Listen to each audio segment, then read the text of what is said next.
Hi guys, my name is Mary Beth. Welcome back to another cookbook review. Today we will be reviewing the official Guinness Cookbook. So over 70 recipes for cooking and baking from Ireland's most favorite brewery. Definitely, I think it is a very cool cookbook. I think you can use this even outside of March, St. Patrick's Day, but definitely gonna be fun for those St. Patrick's Day celebrations.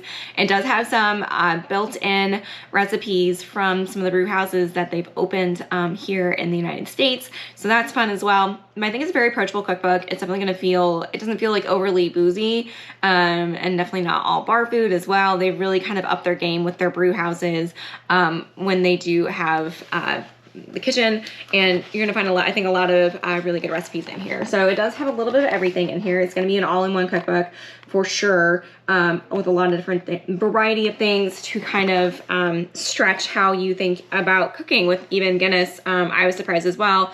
Then we got the appetizers, sides, entrees, cocktails, desserts, and baking. And then it does just kind of come into an introduction about Guinness and kind of their history as well, moving through that into kind of how they've grown with into kind of like the culinary side too.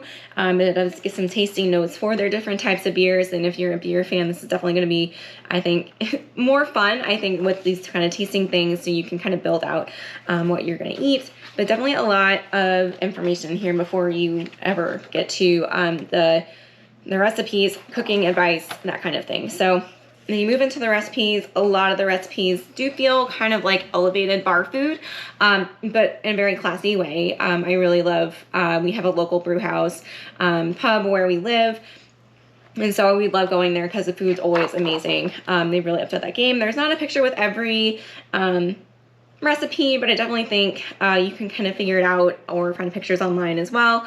But there are quite a few pictures in here. I do feel like it's probably a more advanced beginner to intermediate cookbook, just based on some of the things that are in here. Recipes are going to be pretty standard, I think.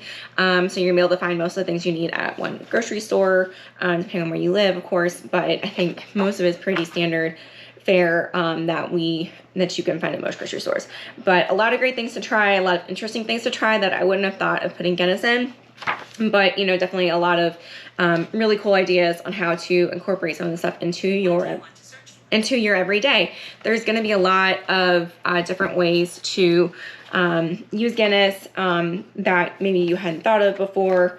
My particular favorite that I can't wait to try is this no-churn ice cream with Guinness in it. I think that'll be really fun. Obviously it's going to be boozy, so it's going to be 21 plus, but a lot of the other recipes, you know, you definitely do cook with it, so it's going to cook that alcohol out of there, so it's definitely going to be safe for your family to eat.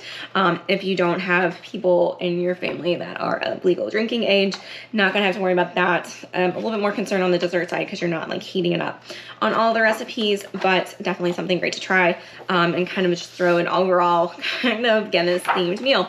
So I hope that this helps. I hope that you enjoy, and I'll see you next time. Bye.